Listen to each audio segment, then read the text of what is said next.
Yes, guys, what's happening? Welcome back to the channel and welcome back to the live stream for Brighton 1, Chelsea 1 and player ratings. But before we get into that, guys, on the road to 300 subscribers by the end of this month, we've got 41 to go. So please do smash a like on that video and please do click that subscribe button. We want to hit that milestone by the end of this month. So please do help us out. All the support is appreciated as always. But look back to last night, and it was utter dog shit served up by Thomas Tuchel and Chelsea last night. It was horrendous. I'll probably go on and say that was the worst performance under Thomas Tuchel we've had so far. It was dreadful. From minute one to the end, we were shocking. And, you know, to put it into perspective, it's 3 wins in our last 11 Premier League matches. And since the start of November, we've only won 1 more league match than Norwich City. And we have won 8 fewer than Manchester City. So if we're not being overreactionary here, that's relegation form. It is. Obviously, we're not going to go down. I'm not being stupid. But that's a type of form that gets you relegated. And the biggest problem for me is that I can't see how Thomas Tuchel fixes this, what he does. Because defensively, look, we're relatively sound. Again, it's only 1 clean sheet now in our last 11 games. We've been built on a solid foundation and we're letting in goals, sloppy marking. We'll get into it, but the marking from that corner was pathetic. Like, it really was. I don't know what the guys were doing, just let Webster have a free run, but we'll get into that later on. But I don't know how he fixes the attack. It doesn't matter what combination of players go there, what formation we play. It's all at 6s and 7s. It's awful. Every single one of those players, terrible last night. You know, you see stuff in the media that Mason Mount gave what Thomas Tuchel described as him the burning eyes when he didn't start in that massive game against Manchester City. Don't give the manager the eyes that you're not starting and then go on the pitch last night and serve up that shit. That was pathetic and awful from Mason Mount last night. He wasn't the only one. They were all dreadful. But, you know, you can't make a point to the manager that you should be starting and then in the next game you get the opportunity and you're utter shit. Like, you know, you've got to do more than that. But it's worrying times for Chelsea, George. I mean, thanks for coming on as always, mate. Not the best circumstances. I just reeled off our poor form. But, yeah, what were your thoughts on last night? I just looked from minute one. I could just tell straight from the off that it's going to be pretty hard for us to get a win from this game last night. Mate, it was awful. I mean, I was absolutely fuming when I switched off the telly. Had to calm myself down. I'm glad that we're doing this now and not straight after the game, because I think we would have said stuff that we regret. Definitely the lowest moment since Thomas Tuchel's arrived at the club. There's no doubt about that. We looked totally lost for ideas. Got battered by a well-drilled team in Brighton who have proved that wasn't just a one-off at the bridge. But we've got to be controlling these games. And if anything, we were lucky to get a point. I have to say, the goal came out of nowhere. Brighton had all the possession, created all the chances. The ball retention was terrible. Players just looked totally lethargic, out of ideas. You know, and I know on the commentary they said that they didn't mind Lukaku and Hakim Ziyech having a go at each other. But when your own players on the pitch are disagreeing on what they're actually supposed to be doing, that is just huge alarm bells that they have no idea how to progress forward in terms of an attacking unit. They just obviously don't understand each other. We created nothing in the game. And, you know, a lot's been circulating this morning. Obviously, I've been scrolling through social media and you know, things about we have to question Thomas Tuchel. I'm not saying that he's going to get the sack or anything like this, but Chelsea have a tendency to, you know, if things aren't going well, and you've just reeled off some of the stats there, mate. I mean, 1 win more than Norwich since November. It's appalling. It's a worse record than Frank Lampard now when he got sacked. Questions Slightly different circumstances. Yeah, we do need to question the manager. I mean, under Lampard, we weren't having, as you know, we didn't have the key injury issues, the COVID issues, etc. It's slightly different circumstances, but the cold hard facts, you know, as you refer to, is this is a worse run of form that saw Lampard sacked. Look, we're not calling for the manager to be sacked at all. No. Thomas Tuchel is 100% the right man to lead Chelsea forward, but it's a familiar path that we're going down at the moment. We've been down this path before with multiple managers, and in the past, it's only ended in one way. I'm sure that I'd like to think that Thomas Tuchel's got a lot more time to get his ideas across. We're less than a year into this project. He's delivered us the Champions League, the Super Cup. We made an FA Cup final. We're in the League Cup final this season. We've still got the Club World Cup to play. There's still lots to play for this season, but the facts remain that we are on a dreadful run of form, and our league performances are dreadful at the moment. They're really, really bad. And I don't really know. I don't know how we fix it, because I'm not really sure what Tuchel can do, what we can do, because, the obvious answer is, you see people saying, "Oh, change formation, that'll fix it." Why do we keep playing three at the back? We played 4-2-2 last night. Awful. It's not the system. You can play a different system. We've tried different combinations at the top end of the pitch. The fact of the matter is that, for whatever reason at the moment, as an attacking unit, we have got absolutely no idea what's going on. No one knows what's happening in that top end of the pitch. And it's a big, big concern. And I mean, I can't see how we fix this at the moment. We're in a massive rut at the moment, and I can't see the light at the end of this tunnel. I mean, George, do you have any ideas how Thomas Tuchel sets about fixing these issues at the moment? Because I can't, every time we step on the pitch, I just don't expect us to win a game at the moment. I mean, he said it all in the press conference, and he speaks so well, doesn't he? For a manager, and probably one of the best that we've had in terms of just saying it how it is, and very honest. And he looked just as lethargic as the players on the pitch. He's desperate for a break, for a recharge. I think that the Club World Cup comes at a great time for us in terms of just getting away, get on a plane, go and get some sun, recharge, try and bring a cup back, and get that lift, and just appreciate where we still are, which is the European champions, even though we're not playing like it. Sometimes I just don't see that as an excuse, though, because then you look at teams like Brighton, who are very limited on resources, but have got nowhere near the caliber of quality that we've got, and are able to boss games like that. I think the only thing I did agree with that was said again in some of the commentary was, sometimes it's very difficult to accept, when you lose a title race in the circumstance that we've done, it's very hard to refocus your goals.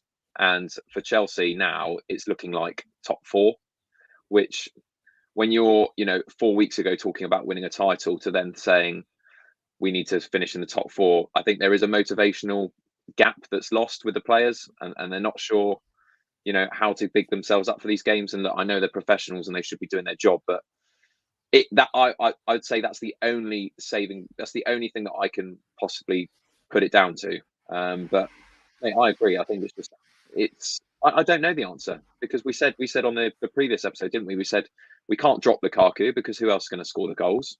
But I really don't know, mate. I really don't know. I don't think it's the system. I think it's I don't know. I think we just got a lot of players that, for me, just aren't good enough at the moment. At the moment, definitely. But I think in general, these players perhaps aren't good enough to play for Chelsea or wear the shirt. I mean, Tuchel I'll come back to your thing about the mentality in a sec.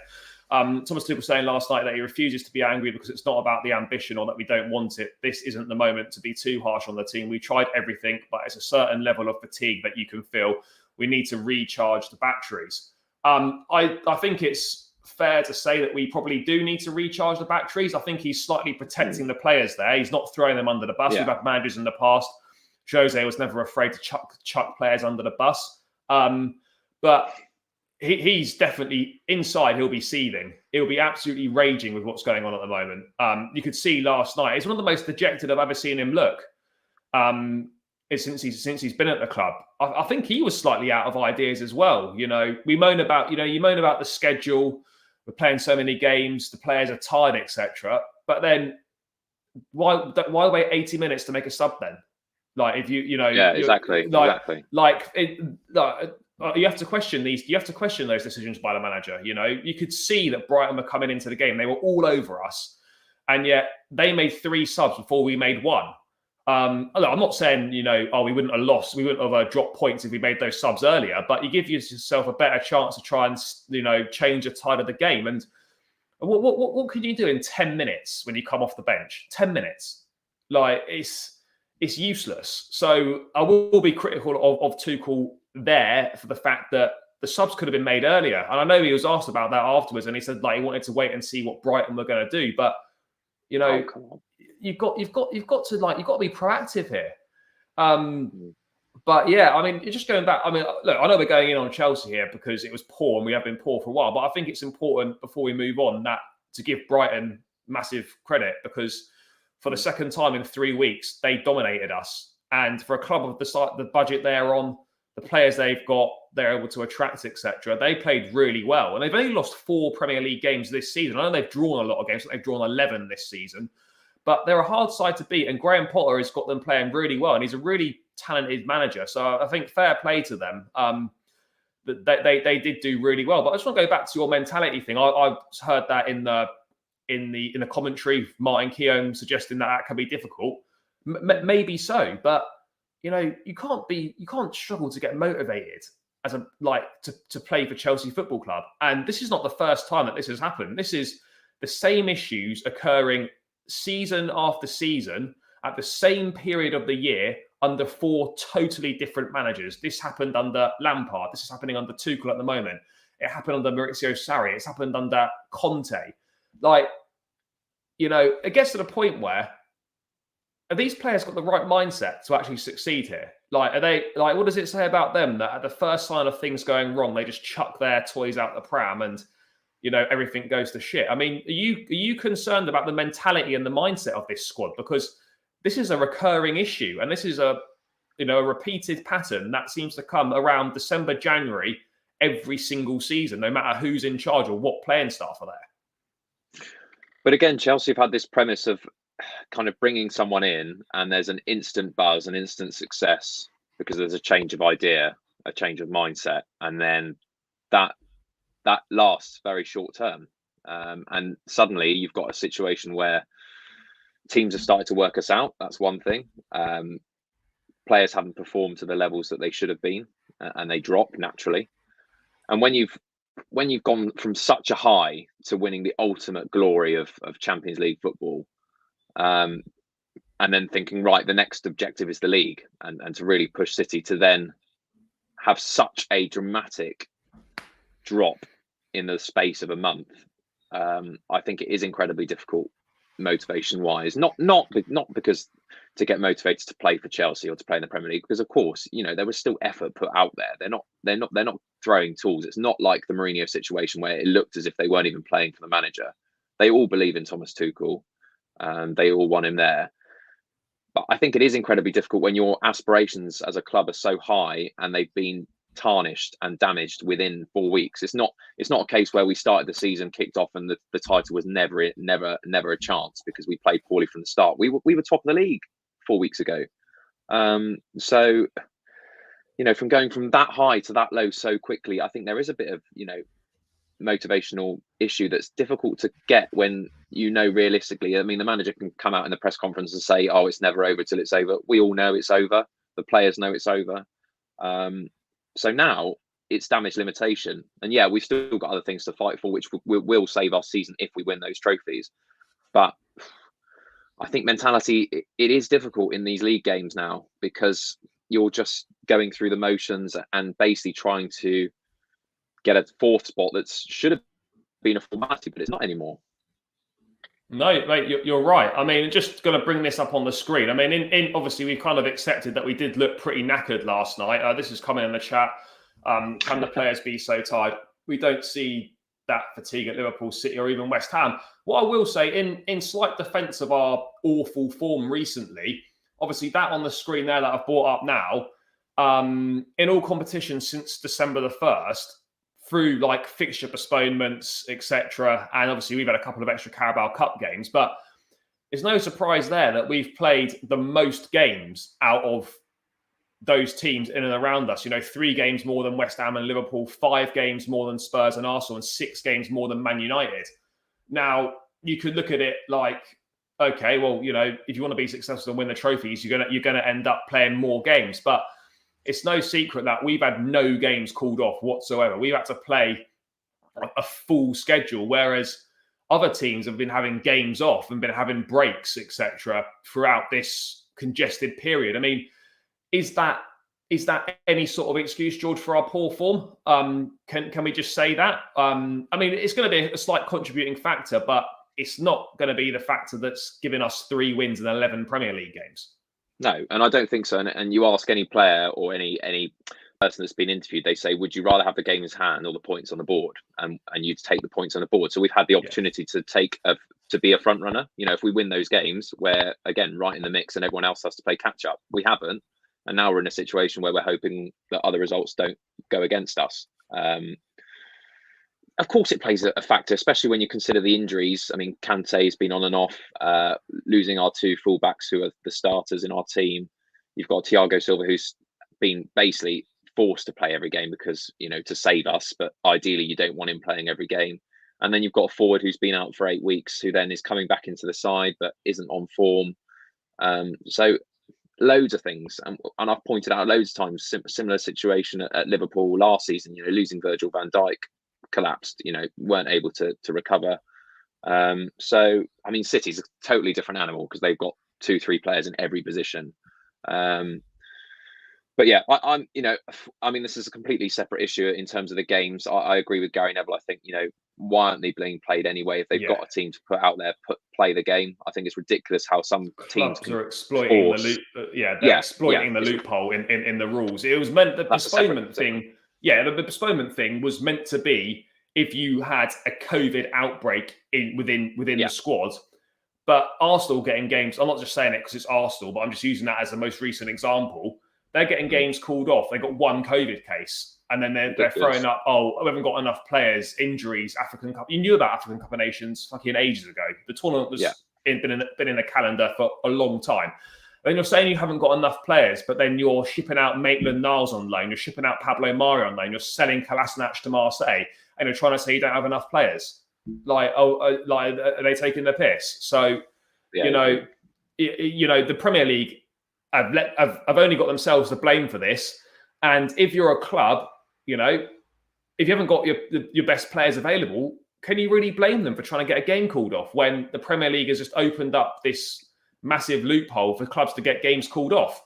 They're obviously going to try their luck. So the Premier League have only got themselves to blame on this one. But I mean, George, what struck me a little bit last night as well was that the body language from, I don't want to say everyone, I thought bar maybe Kepa and Thiago Silva, the body language looked really downbeat and no one looked like they were really trying out there either. I mean, is that to me, I'm not saying this is the case, but that to me didn't really look like a dressing room that was playing for the manager last night.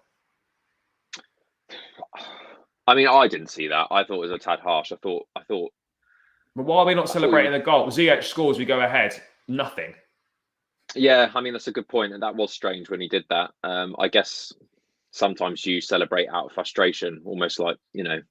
I mean, I'm just kind of playing devil's advocate. I'm not saying that's the case or anything, but do you know what I mean? Were you a little bit surprised by the body language last night and the application from the players? Because to me, apart from the two I mentioned, no one looked like they were trying. The application was awful, considering that how bad the performance was against Manchester City. And we said before, you can lose the game to Manchester City. That's fine because we expect, they're a top opposition. But you've got to then big yourself up for Brighton. We knew it was an important game. We need the points on the board now to solidify top four, which is, like I've said, it's not a formality anymore. We assumed that we would definitely be in the top three. No questions asked. Now it's, we're hoping on other teams to drop points. It's just that final third, isn't it? I mean, the ball retention was awful last night. I mean, Kante had a terrible game. Mate, Georginio, honestly, in that first 20-odd minutes, mate, almost every single pass, the guy was either passing it to a Brighton player or was going straight out of play. It was, honestly, mate, it was some of the worst passing he's probably done in his whole career. It was awful. I couldn't believe what I was seeing. Yeah, and the ball retention was awful. And particularly when we had moments where we could exploit in terms of numbers, just the wrong decisions again, just loose passes. And then when we get into the final third, we're trying to walk the ball in. No one has an idea what they're doing, getting to dangerous areas and then cutting it back. It's awful to watch. And it's, then you see players like, Kovacic came on and gave a little spark, but it's far too late. You can't do anything in 10 minutes. I mean, for me, like Tuchel mentioned it in after the City game that we had good opportunities in the transition. So the transitions from kind of midfield to attack. I think the biggest problem in this side right now is the transition from midfield to attack because it is non-existent and it is quite frankly awful. It's really, really bad. I mean, we saw the 4-2 last night. I mean, we made a change in midfield. Georginio replaced Kovacic. But he obviously, as we touched on, Georginio struggled to get up to the pace of the game. And I have to say, I was quite surprised he even lasted 80 minutes. But there was a real lack of, cohesion and understanding between the midfield pivot and the front two, which were Hudson-Odoi and Lukaku. You know, players kept getting each other's ways, wrong runs being made, running down blind alleys, and moves just kept breaking down. You can see Thomas Tuchel's frustration on the sidelines of that one. But I mean, ultimately, you know, you strip the game down to the bare bones, and we simply weren't good enough last night. And if Brighton could finish, they would have dispatched us quite comfortably. I mean, it's, to me now, it is so glaringly obvious we're in desperate need of a creative midfield player, someone that links midfield to attack. Someone like Cesc Fabregas. We never really replaced Cesc Fabregas, if we're being honest. Could Mason Mount be that link player? Yeah, he potentially could be. But again, he's playing further forward. The system doesn't really incorporate a number 10 or a creative midfield player. But I mean, as this recent run, George, highlighted to you that we really lack creativity in the middle of the park. 100%. And you look at some of the successful, you know, if you're thinking about strikers, you look at the successful strikers and they all say about, you know, Didier constantly, you know, praises Frank Lampard for the amount of assists he got for Didier Drogba's goals. Costa the same with Fabregas. Yeah. You saw Fernando Torres at Liverpool with Steven Gerrard feeding him. Like, we don't have that kind of player. We haven't got it. No. Ever since, you know, Juan Mata was the best. I was one of the best at it. Cesc Fabregas. I know Eden Hazard played a little bit further forward, but he was someone that could just make something happen out of nothing. We've got no game changers in the side at all, and that's a big problem. We've got no one that, in a difficult situation, can just pull something out of the bag. It's just easy for sides to break down because you've got two fullbacks at the moment that they don't have to worry about because they're not going to beat them for pace. That, you know, Alonso and Azpilicueta are never going to outrun. Alonso and Aspi weren't the answer in 2019. They weren't the answer. So why are they still playing at wing back for us in 2022? They weren't the answer. Well, we've got no years option. ago. We've got no choice. And this comes back to me. What are we now? Why are we 19 days into the January transfer market? We've known since November when Chilwell got injured that we needed to bring in wing back cover, and we fucked about and done nothing. Absolutely nothing. And we're going to be left with, we've recalled Mr. Kennedy from fucking Flamengo in Brazil, and we'll have him as an insurance option in case we can't get anyone in. Like, this should have been, as soon as Chilwell was injured, the shortlist should have been drawn up and we should have had someone in the door first week of January, and they should be playing now. How can we be 19 days into this window and nothing has happened? We've tried to offer compensation to get our own player back, and we can't do it.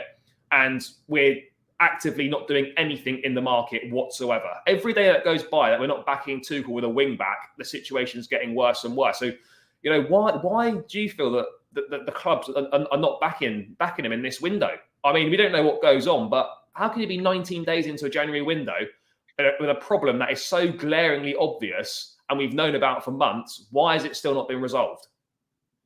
Well, it could be an issue where Chelsea, you know, the board have said, look, we have backed you with substantial, you know, we've given you £100 million player, and the players that you're asking to replace, they're not going, they're injured. So unfortunately, you're just going to have to put up with your resources that you've got. Yeah, but this is the problem. But like, if this was Pep Guardiola at Manchester City and he goes to the board and he says, I need a left back's pretty well coming in, and you know it is. Whereas at Chelsea, the same thing can't be said. We've seen time and time again where we've needed players. And yes, Roman spent a lot of money. The board has spent a lot of money in the past, but we're in desperate need of a wing back in this window. And yet seemingly nothing's being done about it. Well, to solve the attacking problem, I do know that Diego Costa's a free agent at the moment. So try get I wouldn't say no to that. But I mean, like, do you share my frustrations with the lack of activity in this transfer window at the moment? Because Marcos Alonso cannot play every game. His performances haven't been good, but we've got no other options. I mean, does it frustrate you that nothing's happening as we head towards the last 12 days of the window? I share the frustration, but I also understand that, you know, we touched on this in a previous show, that we've got a lot of attacking threat that we've spent a lot of money on, and it's their responsibility and the coach's responsibility to get the best out of those players. And sure, we can go to someone and say, right, we need another player. But where's the guarantee that that player's going to do anything Well, else? we just need options at the moment. I'm not saying like a first choice player has to come in. We just need someone that is going to be a bit better than Alonso and that can relieve the workload. Because at the end of the day, do you know what? I think. Do you know what? I was looking at the lineup last night. Sorry to interrupt, but I really think bold move, and Thomas Tuchel would never do it. But I really think that game could have suited Lewis Hall. But it's such a difficult. Give him a go. You can't. But we're not a mid-table team where we can just chuck a 17-year-old in and we'll just see what happens. No, we're fighting for the better than Alonso last night. No, I know, but we're fighting for the big honours, and we need to be backed in the market. Lewis Hall's played one senior game of football against a non-league team. Yeah, I get that. For me, it's just so frustrating because other clubs would back their manager and get the player in. They would. So, I'm not saying something might not happen in the last 12 days, but why leave it so late? Every game that goes by where we've not addressed this issue is just getting more and more damaging. It really is. Yeah. And we're having to play attackers at wing back. We're playing Azpilicueta, who, quite frankly, he's over the hill now in terms of playing in a wing back position. Azpilicueta should not be starting at his age week in, week out for Chelsea. He just shouldn't. And particularly at right wing back. If he's going to play, Azpi can play as a third centre back in the back three. Definitely. I do not want to see him playing at wing back anymore because he hasn't got it in his legs. It's as simple as that. And until we address the recruitment, until we address this issue, it's just going to keep being a problem until Reece James gets back. But even then, it's going to take Reece James a few games to get back up to speed, having been out for a couple of months. So, why this is not being dealt with is beyond me. But just back to the game last night, everything was just so woeful. And then I guess our problem is just summed up when Calum Hudson-Odoi gets a great opportunity and, just puts it miles over. It's not just because it's him; it could have been anyone, and you just knew that wasn't going in. You probably don't have the answer to this, mate. But how do we solve our lack of cutting edge in the final third? Because at the moment, whenever we get a chance, I don't feel like anyone's going to score. We got lucky last night. It was just a pot shot from Ziyech from outside the box. The keeper should probably do better. Probably catch him a little bit unawares, and it creeps in. Other than that, mate, we had that chance from Calum Hudson-Odoi, which he should do much better with. Created nothing. It's the $1 million question. No one knows. Not even Tuchel knows. Otherwise, the results will be better. But we've highlighted some of the points there. Definitely, just a pace through transition. We were so good at it last season in the counter-attack in the Champions League. So decisive. So kind of 3-4 passes from keeper to striker and score. We did that against Atletico Madrid. I remember when Ziyech scored. Just unbelievable. We did it against City in the final a number of times where Werner missed chances, but we were so clinical on the break. And it's just too slow. Georginio just square passes or just people are taking too many touches. There was a number of opportunities last night where, if we just released the ball earlier, we would have been in a dangerous position. But players are just dithering on the ball, taking an extra touch, and then that option's then closed off. Going sideways instead of trying to potentially play a slightly more risky pass, high risk, high reward situation kind of stuff. We just take too long. We're too slow getting the ball forward, and that's a massive problem. And I don't know why we're so slow at getting the ball forward at the moment, because as I said, it's a real issue. Because if you don't move the ball quickly, those opportunities just disappear so fast, and you end up just going sideways or going backwards. And that's all we did last night. That's what happened, because when we would have the ball, they would then be in a low block, and all it was just trying to dither around the box, trying to find something. And eventually they'll break it down, because you're either going to put a ball into the box where they're just going to head it away, or they're just going to intercept it because you're just doing 5-yard square pass in and around the box. We just don't have, even Kante carrying the ball. Great. He can break through the lines, but he's not a person who's going to create that killer pass for you. No. And we're relying on him to do that. Kovacic, when he came on, did look a bit bright. That probably could have been more of the answer to that. But even him, he's not a Kevin De Bruyne. He's not going to play a ball from the outside of his boot 40 yards across field or anything like that. It's, when you've got two fullbacks who literally couldn't outrun anyone playing at left back or right back for the other team to get in behind, it's difficult. Tarek Lamptey and Cucurella were outstanding last night. Oh, they were. Yeah, they were really, really. And I don't want to put the boot in on Lampard here, but why did he allow Lamptey to leave for £4 million? Seriously, like. Yeah, I mean, we could say that about a load of players. I know you can say about a lot of players. You know, Tino Livramento, another one. Yeah. Lamptey. You know, I'm not saying we need to be trying to do more to keep these players, because we could have done with them right now. I don't know if the club are doing enough to actually make these young players want to stay. You know, getting them to come and train with the first team for a few weeks is not going to be enough to get them to sign a contract and convince them their futures here. That we've been there, done that. That doesn't wash. You know, you need to give these players. These players are clearly good enough. You know, Lamptey's doing it for Brighton. Livramento's doing it for Southampton. We need to convince these players that they're good enough to get a chance, and that they will be given opportunities to play. Because I'll tell you what, Livramento and Lamptey have proven that they can do it in the Premier League, and we could certainly do with them right now. So I think, again, you have to question the club's transfer policy in the amount of young players we're just moving on to make a profit. You know, but then can we? Because Chelsea, you know, but I'm not saying we can. We still win trophies. But if they want to stay, then give them the opportunities to play. I feel a lot of these players now are moving on because they know they're not really going to get the opportunity to stay, and they'll go and do a really good job for another Premier League team. I know it's very appealing, you know, as perhaps agents are telling them as well. That, you know, when you've got an offer to go and play first team football for Southampton or Brighton, and it's like a stepping stone in your career, you're probably going to take it. But financially for us, you know, all right, we get 20 million for Livramento or whatever it was. We've got a buyback option. If we want to bring him back, we're going to basically end up spending 40 million quid on him. And, you know, it's an expensive 20 million, not mistake, but you've essentially loaned someone out for 2 seasons and then paid 20 million to get them back.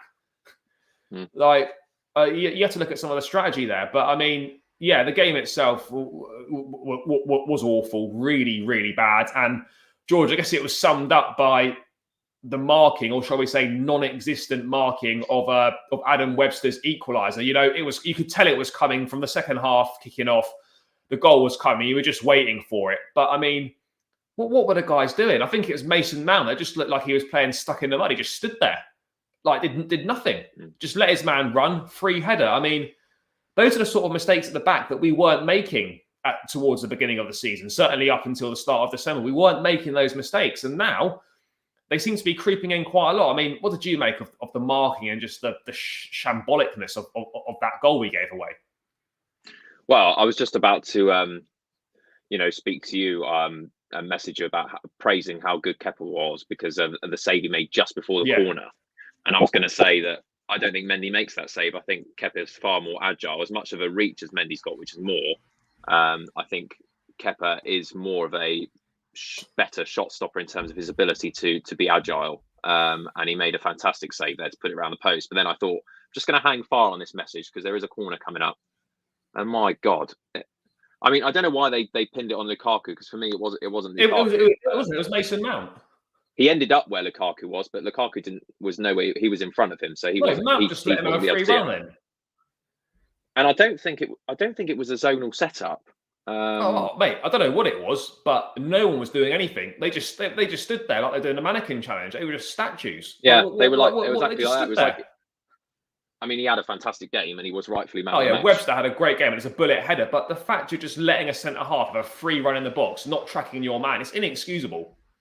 But I think to be honest, if they didn't score that, they were going to score something else. Like he said, if it wasn't for Danny Welbeck being a poor finisher, they would have had. Oh, just Brighton in general. Like Mope had a chance where if he just collects the ball properly, he probably scores.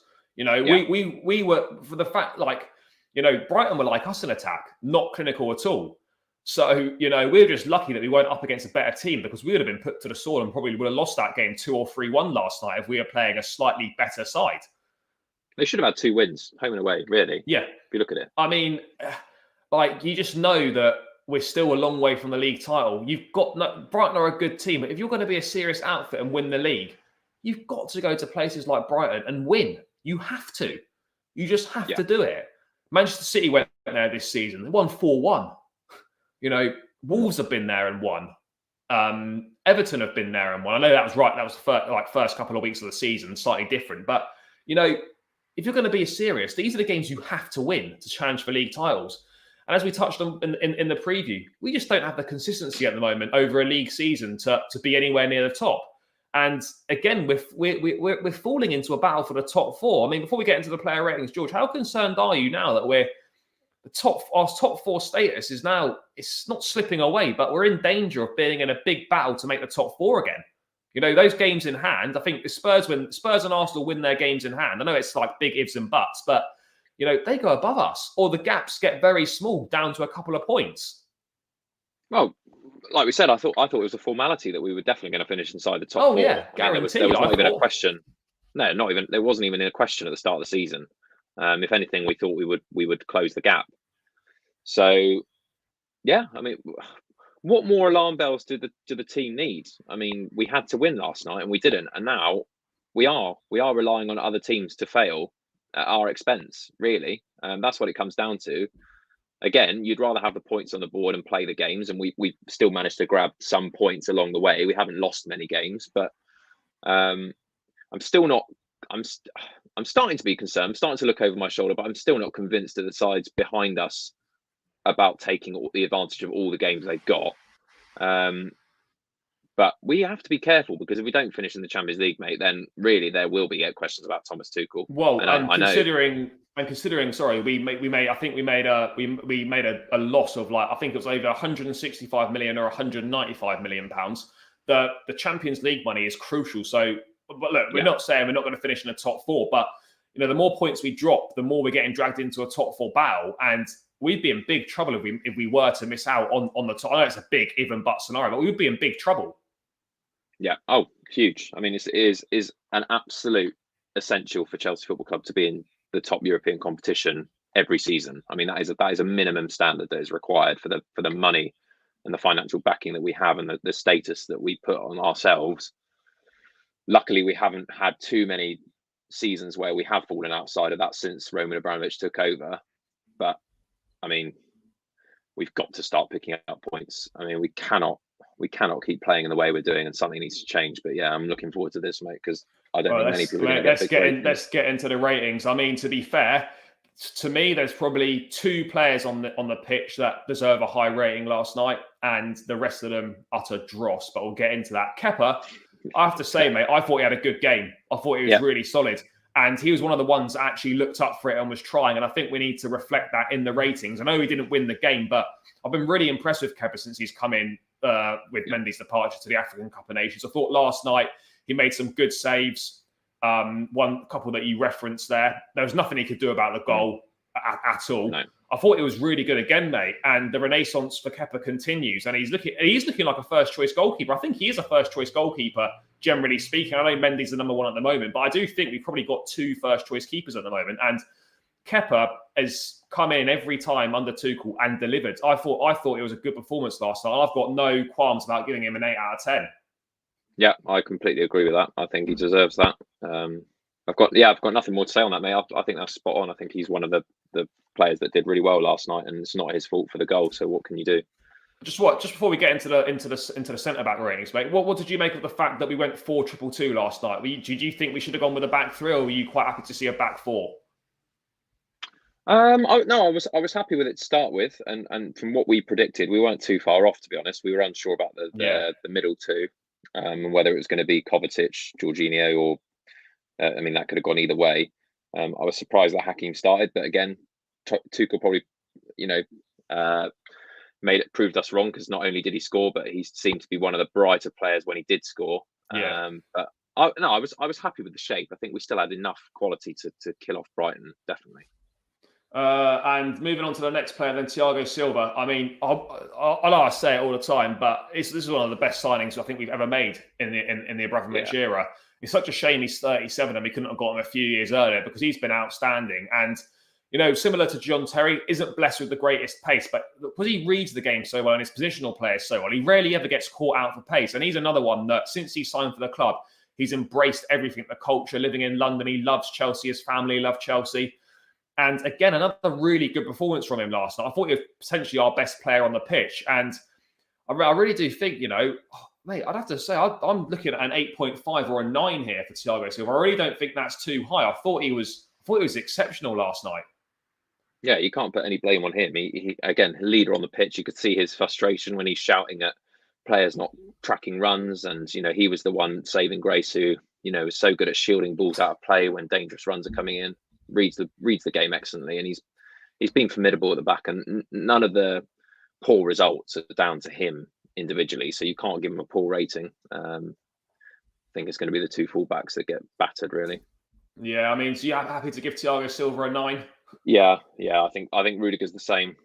Probably he's dropped a little bit less. Yeah, I don't think. I was going to say, I don't think Rudiger was as good last night. I mean, it didn't help for Rudiger that he's got Alonso playing on that side with him as well. He's left exposed quite a lot. Alonso not great defensively. Rudiger having to probably do a lot of mopping up and covering, etc. He definitely wasn't as good as Thiago Silva, but he wasn't bad. I mean, for Rudiger, I wish we just get the contract situation sorted out as well at the moment. You can't allow, one of your top performers to go into like 5 months left on his deal and seem to be no further on knowing if he's going to be playing for the club next season or not. But that's a separate matter. I'd probably say Rudiger for me, a 6.5 or a 7 for me last night. He wasn't quite as good as Silva, but he wasn't awful. I mean, what did you make of his performance? Yeah, not as good as usual, but again, he's asked. The two centre halves are basically being asked to do two different positions because they're covering for the fullbacks who are making it harder for them. So they're going to be exhausted. They're being forced to play every game. So I think it's difficult, but I think Rudiger, I think that's a spot on one. I think the two others, it's going to be quite low, isn't it, mate? I've got to be honest now, mate. The rest of the players on the pitch, I actually can't see anyone getting more than a 5. Seriously. They didn't do anything awful. Again, Azpilicueta didn't do anything that was like, we made a terrible mistake. He just looks like passenger. He's just over the hill, mate. As horrible as it sounds, because in that position, he's been what a player he's been for the club, what a servant, great skipper. But it's time to admit that Aspie at right wing back is done. Hasn't got the legs to get up and down the pitch. Hasn't got the pace anymore. Got caught out a few times last night. Cucurella was giving him an absolute runaround. This wasn't good from Aspie last night. You could see within the first few minutes, Tuchel on the sidelines was shouting at him, wasn't pleased with his passing, his distribution. As I said, Cucurella was causing him all sorts of problems. And if we're being really honest, George, we don't want to see Aspie in that position anymore. If he's going to play, he needs to be playing as a centre back in the 3. And he shouldn't be starting for Chelsea Football Club every week. I know it's kind of needs must at the moment, but he really shouldn't be. I mean, I feel a bit harsh, but I mean, George, I've got to be honest, mate. I think Aspie's about a 3.5. Oh, mate, really? I'm sorry, really shit. What did you make of him? What are your thoughts?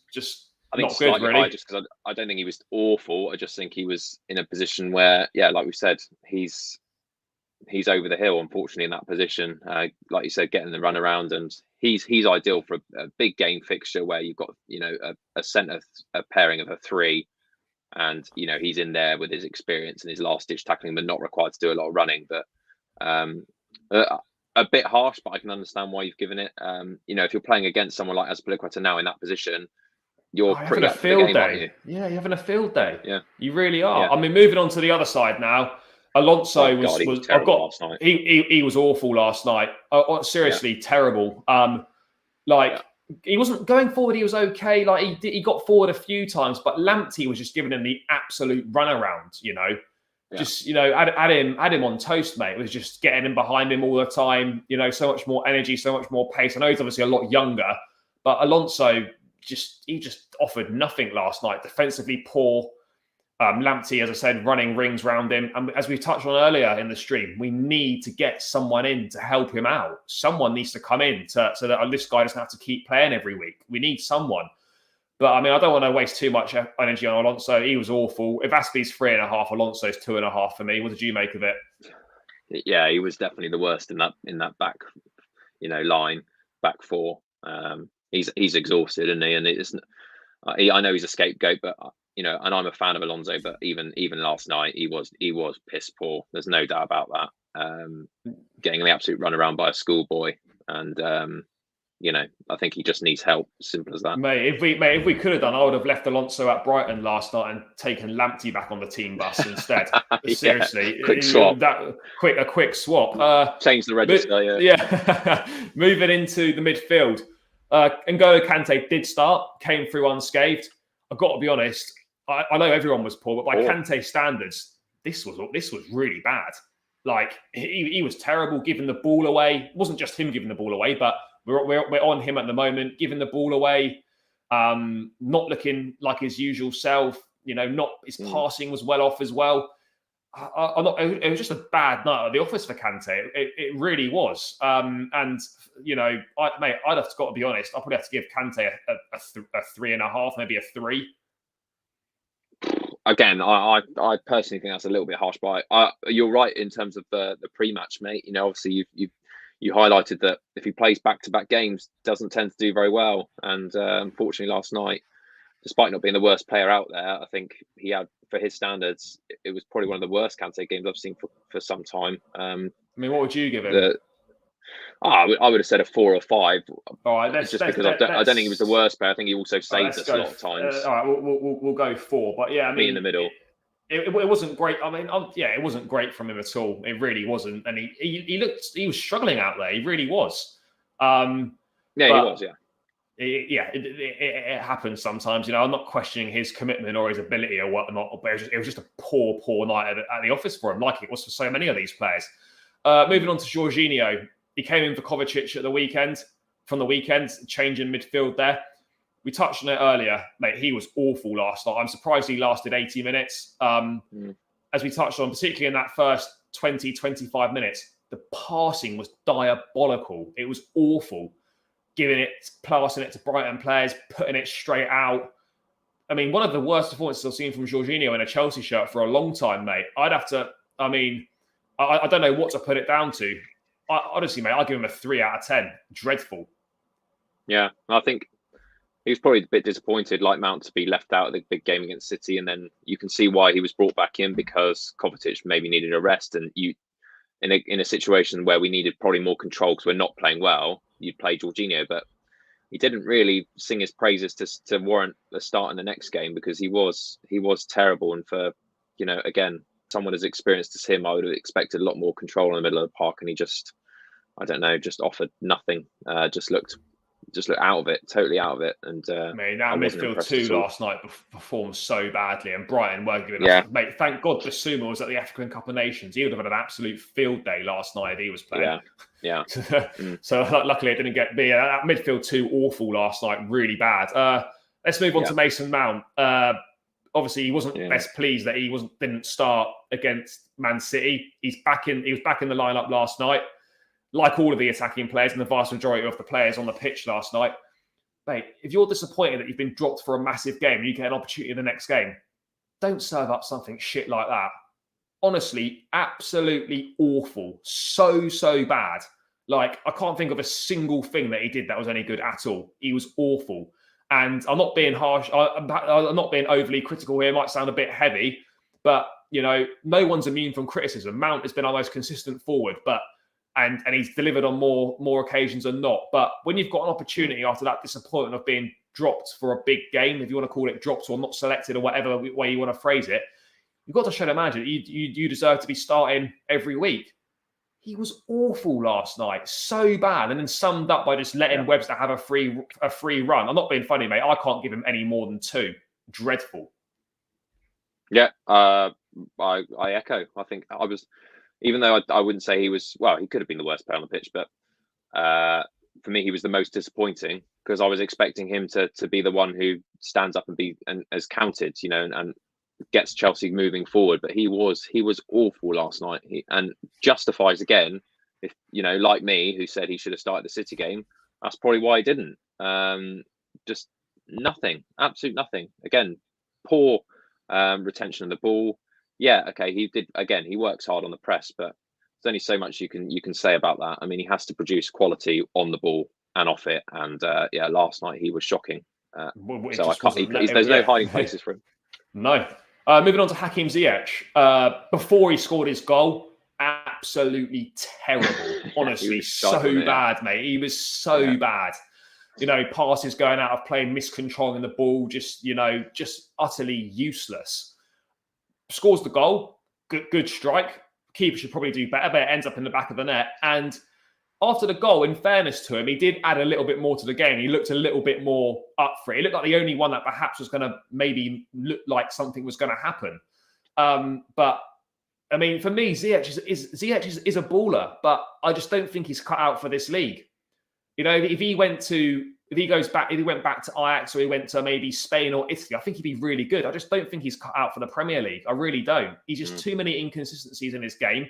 Technical ability's there, the talent's there. We just don't see it often enough. And even though he scored last night and he did improve a bit after his goal, I still can't really give him more than a 3.5 or a 4. Just one of the most frustrating players to watch. Yeah, couldn't agree more, mate. I think I'm done with Ziyech. I think as much as these, well, look, there's no doubt he's like you said, mate. He's incredibly talented. And I think when he's got the freedom, when he plays in the league where he's in probably the best team in the league, and you can batter teams playing, in Gear 3, and you've got lots of space, and he's got that freedom to just do what he wants. That's fine, but when he's playing on a cold night against physical sides where he's a stiff wind could blow him over, and he's so predictable just going on his left foot. At this level, I just think players see right through him and just think if we give him a nasty tackle, he won't be interested. And he can't do any of the defensive work. And he scored a good goal last night, but it's not enough. And for someone who is very talented, you'd expect more. I think 3-4 is fair, because I think he did try and make a conscious effort to link up with Lukaku. He did try and create things, but I'm done, mate. I think you summed it up perfectly. I think he's a good player, just wrong league, unfortunately. Let's move on to the front two to round out the stream then, mate. Calum Hudson-Odoi, I've got a little bit of sympathy for him here in terms of the fact that he's being asked to play in a front two, and that's not his position. It's not. He's not. When does he ever play in a front two or a strike partnership? But having then said that, when you get your opportunities, you've got to do better. I thought his decision-making was poor last night. His finishing was awful. We know his finishing needs improving, but it just wasn't good from Calum last night. It was a really bad performance. Alan Shearer was not impressed either.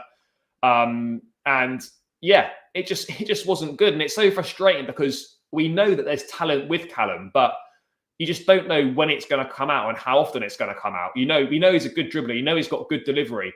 Finishing needs work, as we said. But, the only defence I had for him last night was the fact, he's playing in a position that is unfamiliar to him. But he did get opportunities, and you've got to do better. And he was really bad, really bad. I don't like to say it because I'm a big fan of Calum's, but he's got to improve and fast. Just want all those 4 players just to take a bit more risk. Just express yourself. Take on players in a one-on-one situation. Have shots outside the box. Put a ball into the box if you're in a good position. It's almost like none of them want to make mistakes, and they're too afraid to do anything dangerous, so they'll just cut back and do the easy option. And easy options don't win you football matches.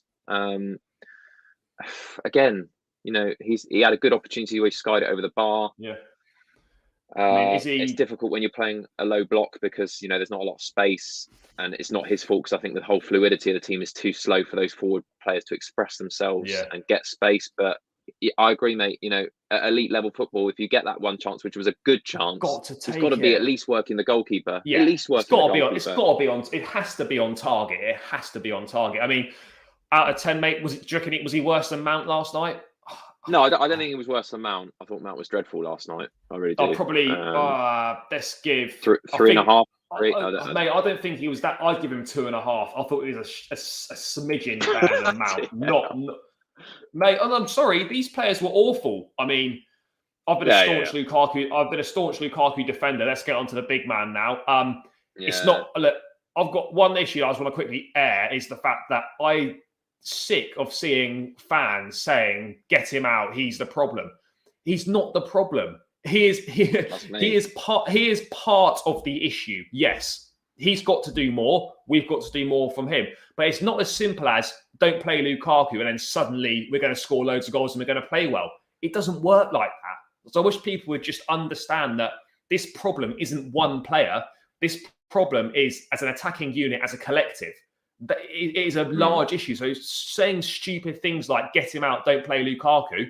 You can say that you don't think he should play. That's a debate to have. But don't say stupid things like, oh, if we don't play him, then then suddenly we're going to play well, because we're not. We've had in this run, Lukaku's not played, and we've still been shit. So it's not all on him. He's part of the issue, but it's not all on him. And he has to do more, and he has to contribute more, and he has to make more of an effort, because I think his effort's been lacking recently. He doesn't look like he's trying, and that has to change. But to say that it's all on him is just an uneducated view of looking at things. It really is. And I know some of those fans will be emotional in the moment things, but I think Lukaku's an easy scapegoat. Since the interview he's given, he's an easy target now if we don't perform well. But I mean, look, last night he was dreadful. Again, he was awful. But what I will say is I don't think it matters who's up there. When you're provided with that utter dog shit service, like, worse service than Southern Rail, like it's so bad. Like you can only feel a little bit sorry for him. So you can understand why he's getting frustrated, because you're getting served up utter shit at the top end of the pitch. And I know, and I've said he's got to do more, and he has to do more, but you've got to feel a little bit for the guy as well, that he's not getting the ball, he's not getting the service that he needs. It must be really frustrating, George. I mean, look, he's not immune from criticism at all, and he has to improve, as I've said, but it must be hard up there as the main man when you're getting nothing. And breathe. It's difficult. Look, fans are fickle and they're erratic, and they've got a right to their opinions. And I'm one of the opinions that I think Lukaku isn't the right man for Chelsea. I didn't say that when he came in, so I'm a classic fan who's on board with it, and then all of a sudden I see a few shit performances and I'll be against him. That's just the nature of football, unfortunately. I think there's an element where we've got to stop mother caring him at some point and keep giving excuses like he was out and he misses Inter and 100%. He's not getting the service, because it's his responsibility as £100 million striker to put the fucking ball in the net. And yes, but you can't put the ball in the service net is poor if you're not given the opportunities. Yeah, but the performances aren't good enough. Yeah, so agreed. It's only down to him. You can run a bit more, you can win those aerial battles a bit better. What I will say last night is he was better with the link-up play last night. Yeah. Definitely. He did manage to get some down and play it into feet, which was good. And he did do some good defensive work on set plays as well, apart from the last one, but that wasn't his fault. But is that really the only ticks we can give to our main man up front? That he was good. It's not working at the moment. It's not good enough. But I agree with you. You've taken the mature approach to saying it is a collective responsibility. This is a team. This is not just Lukaku plays shit and that's it. Because if you look at the creativity we actually have around him, it's awful. And the reality of the situation is, mate, there's no better options at the moment. People say, "I'll give Havertz a go." Fine, play Havertz. Havertz has been awful in the league this season. He's been really shit. So, I've come to the conclusion that we have to persist with you. I've said we've had to persist despite Mike. But the issue I have is, do you actually see Lukaku getting us to close the gap eventually? I'm not sure. I'm not sure. I'd like to think yes, but ultimately, unless we sort out the attackers around him and the service around him, every game that goes by, I'm less and less convinced that it's going to be the answer. And he's not the first one. We've had plenty. And he's not the first, and he won't be the last. But we have to persevere with it and come away from this narrative that it's all on one player, while we're playing so shit, because that is not why. But yeah, not a good night for him either. I mean, Mount, we've given us the lowest. In the City game, I thought, to be fair. I mean, Mason. Are we putting him on a par with Mount? I'll probably say the two worst players on the pitch. Give Lukaku a 2. You'd expect more from him against Brighton. You've still got to take the game to them and some really, really low ratings there. But that's how we see it. We have to call it as we see it, and it was poor last night. Again, the late subs didn't really help. We've touched on that, but I mean, that's our ratings, guys. As always, let us know your thoughts in the comments and the chat if you agree or disagree with us. But yeah, a really disappointing night at the Amex last night for Chelsea. 3 wins from the last 11 Premier League games. We head into a London derby on Sunday afternoon against Tottenham. We normally beat Tottenham, but who knows what's going to happen with our current form. But we have to win on Sunday. and hope we can kind of get out of this bad run of form. But yeah, guys, thank you so much for tuning in live. Thank you for your input. As I said at the top of the video, smash a like on the video. Road to 300 subscribers by the end of the month. Please do click that subscribe button, and we'll catch you in the Spurs preview in the coming days. Cheers, guys. Cheers.